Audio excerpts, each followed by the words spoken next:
Hello students, मेरा नाम तुषार भारद्वाज और ये आपका अपना favourite channel science world.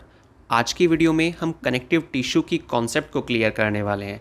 Full detail आपको मालूम होने वाली है कि कनेक्टिव टिश्यू क्या होते हैं, क्या उनकी स्ट्रक्चर है, कितने प्रकार के होते हैं कनेक्टिव टिश्यू एनिमल बॉडी के अंदर। ठीक है, तो वीडियो को बिना स्किप करके स्टार्टिंग से लास्ट तक देखिएगा, जिससे कि आपको कनेक्टिव टिश्यू की कॉन्सेप्ट अच्छे से क्लियर हो सके। तो चलिए स्टार्ट करते हैं। कनेक्टिव टिश्यू क्या होते हैं और क्या इनका फंक्शन होता है हमारी बॉडी में। चलिए सबसे पहले समझते हैं कि भाई कनेक्टिव टिश्यू एक्चुअल में क्या होते हैं। ठीक है, connective tissues are most abundant widely distributed in body of complex animal. जो अबंडेंट मतलब अत्यधिक मात्रा में पाए जाते हैं। मार्क कर देता हूँ मैं, देखिए जो इंपॉर्टेंट वर्ड यहाँ पर इस्तेमाल किए जा रहे हैं, most abundant and widely distributed. ठीक है, जितने भी एनिमल्स हैं तो एनिमल्स की बॉडी में एक अच्छी खासी मात्रा में पाया जाता है connective tissue, and they named as connective because of their special function of linking and supporting. ठीक है, देखिए यहाँ पर इसका स्पेशल फंक्शन क्या होता है, लिंक और सपोर्टिंग टिश्यूज़ का। ठीक है, तो ये चीज़ों को आपस में जोड़ने में भी मदद करता है और साथ में बाकी टिश्यूज़ को, ऑर्गन्स को जो हमारी बॉडी में पाए जाते हैं उनको सपोर्ट भी करता है। अब ये लिंक करने का काम कैसे करता है, इसके लिए एक सबसे बेस्ट एग्जांपल है, मैं लिख देता हूँ उस वर्ड को यहाँ पर, ब्लड। आप सब जानते हैं कि हमारी बॉडी में जो ब्लड होता है वो ट्रांसपोर्ट का काम करता है। हम जो भी मटेरियल का इंटेक कर रहे हैं, जैसा भी मटेरियल का इंटेक कर रहे हैं, तो वो मटेरियल फुल्ली डाइजेस्ट होने के बाद हमारी बॉडी के हर एक एक पार्ट तक पहुंचता है ना। जो सिंप्लीफाइड फॉर्म जनरेट होती है वो हमारे शरीर के हर हिस्से तक पहुंचती है, लेकिन कौन पहुंचाता है उसको, वो है ब्लड। और ब्लड क्या है, एक कनेक्टिव टिश्यू। आई थिंक आपको ये चीज़ क्लियर हो गई होगी कि क्यों कहा जा रहा है कि ये लिंक का काम करता है ना। क्योंकि अगर ब्लड नहीं होगा तो मटेरियल कैसे ट्रांसपोर्ट होगा एक से दूसरी जगह तक, समझ रहे हैं। तो इसीलिए इसे कहा जाता है कि लिंकिंग का काम करता है। बाकी एक दूसरा एग्जांपल भी है, उससे भी आपको ये जो शब्द है कि भाई लिंक करने का काम करता है, ये आपको और अच्छे से क्लियर हो जाएगा। वो है लिगामेंट। ठीक है, लिगामेंट्स देखिए क्या फंक्शन परफॉर्म करते हैं। हमारी बॉडी में जितनी भी बोन्स होती हैं, तो बोन को दूसरी बोन से, एक बोन को दूसरी बोन से, एक हड्डी को दूसरी हड्डी से अटैच करने में काम आते हैं। कौन से टिश्यू काम आते हैं, लिगामेंट। और लिगामेंट क्या है, लिगामेंट भी एक तरह के कनेक्टिव टिश्यू होते हैं। क्लियर।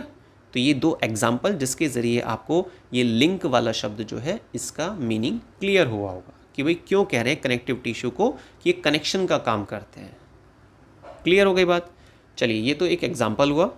अब देखिए यहाँ पर कुछ खास शब्दों को हाईलाइट किया गया है, एक तो कोलेगन को और एक एलास्टिन को। ये क्या चीज़ है इसको डिस्कस कर लेते हैं।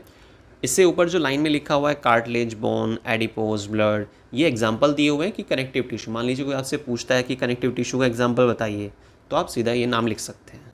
अब बात ये कि जो कनेक्टिव टिश्यू है ना, वो सेल के मिलने से बने होते हैं। भाई हर एक टिश्यू सेल के मिलने से बना होता है, लेकिन अब बात ये कि जो कनेक्टिव टिश्यू है, इनकी जो सेल होती हैं वो सेक्रेट करती हैं, रिलीज करती हैं फाइबर्स ऑफ स्ट्रक्चरल प्रोटीन।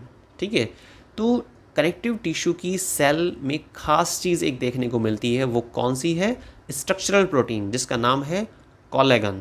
क्या नाम है, कोलेगन, या फिर आप इसको एलास्टिन के नाम से भी जान सकते हैं। ठीक है, द फाइबर्स प्रोवाइड, ये जो फाइबर्स हैं वो क्या प्रोवाइड करते हैं, स्ट्रेंथ प्रोवाइड करते हैं। क्या प्रोवाइड करते हैं, एक मजबूती देते हैं। साथ में एलास्टिसिटी होती है, फ्लेक्सिबिलिटी होती है कनेक्टिव टिश्यू की, वो भी इसी वजह से है। तो यहाँ पर मेन जो वर्ड आ रहा है वो क्या है, एलास्टिन या फिर कोलेगन, इनमें से कोई भी एक नाम यूज़ करेंगे आप। अब इसका मतलब क्या हुआ कि भाई एलास्टिन या कोलेगन जो होता है वो एक तरह की स्ट्रक्चरल प्रोटीन है। कनेक्टिव टिश्यू की अपनी एक इम्पॉर्टेंस बनी हुई है कि भाई ये एक अच्छी खासी मजबूती देते हैं, स्ट्रेंथ प्रोवाइड करते हैं, इलास्टिसिटी होती है इनमें, फ्लैक्सिबिलिटी होती है ये जो कनेक्टिव टिश्यू है इनमें। लेकिन ये जो एलास्टिन या कोलेगन प्रोटीन है, जो स्ट्रक्चरल प्रोटीन है, ये ब्लड में नहीं पाई जाती। Clear. These cells also secrete a modified polysaccharide. ये जो सेल्स होती हैं ये सेक्रेट करती हैं, क्या सेक्रेट करती हैं, polysaccharide which accumulate between the cells and fibres and act as a matrix या ग्राउंड सब्सटेंस। तो ये जो मटेरियल होता है ये आपस में एक्यूमुलेट होकर, इकट्ठा होकर बिटवीन द सेल्स के बीच में और फाइबर्स के बीच में, ये कैसे काम आता है? एज अ मैट्रिक्स के तौर पर, है ना, एक तरह का ग्राउंड सब्सटेंस प्रोवाइड करता है। क्लियर? तो ये तो बात हुई कि भाई सेल्स क्या सेक्रेट करती हैं कनेक्टिव टिश्यू की, जिसकी वजह से उनमें एलास्टिसिटी, फ्लेक्सिबिलिटी, स्ट्रेंथ, ये सब चीज़ें देखने को मिलती हैं। ठीक है। और कोलेगन किस में नहीं होता है? कौन सा ऐसा एग्जांपल है कनेक्टिव टिश्यू का जिसमें कोलेगन नहीं प्रेजेंट होगा? वो भी आपको याद रखना है। आंसर है ब्लड। ठीक है। और ब्लड क्या है? एक कनेक्टिव टिश्यू। चलिए अब डिस्कस करते हैं कि भाई कितने प्रकार का पाया जाता है कनेक्टिव टिश्यू हमारी बॉडी में। देखिए, कनेक्टिव टिश्यू को बेसिकली 3 पार्ट में बांटा गया है। कनेक्टिव टिश्यू को जनरली 3 पार्ट में बांटा जाता है। Number first, connective tissue proper.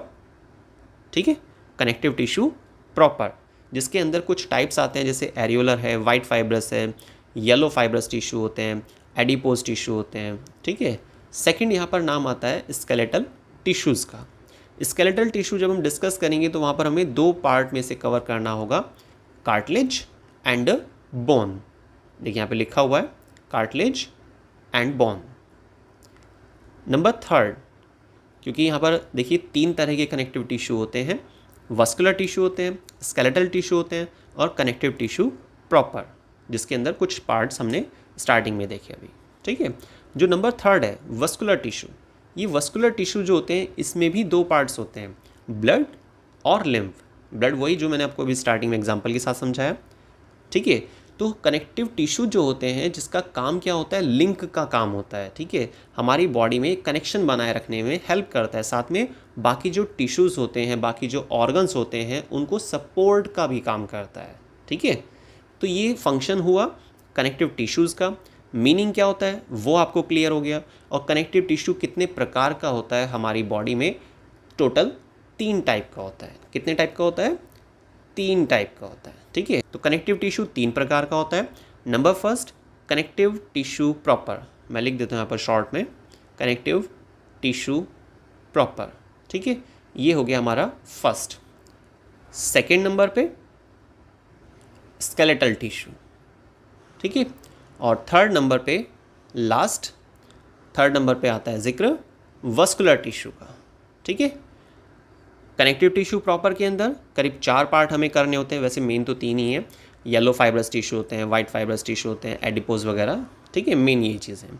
बाकी स्केलेटल टिश्यू के अंदर आपको जिक्र करना होता है बोन और कार्टिलेज का। वस्कुलर टिश्यू के अंदर जिक्र करना होता है ब्लड और लिम्फ का। ठीक है। तो टोटल 3 प्रकार का कनेक्टिव टिश्यू पाया जाता है हमारी बॉडी में, मतलब एनिमल बॉडी में। और कनेक्टिव टिश्यू का फंक्शन क्या है ये चीज़ आपको क्लियर हो गई, उसके लिए एग्जाम्पल जो है वो आपको मालूम हो गया। तो आज की वीडियो में बस इतना ही। मिलते हैं नेक्स्ट वीडियो में कनेक्टिव टिश्यू के फर्स्ट टाइप के साथ, जिसमें हम डिस्कस करेंगे कनेक्टिव टिश्यू प्रॉपर क्या होते हैं और कनेक्टिव टिश्यू प्रॉपर कितने प्रकार के होते हैं, क्या उनका बेसिक फंक्शन होता है, ये सारी चीज़ें। मिलते हैं नेक्स्ट वीडियो में। वीडियो को स्टार्टिंग से लास्ट तक देखने के लिए बहुत बहुत धन्यवाद।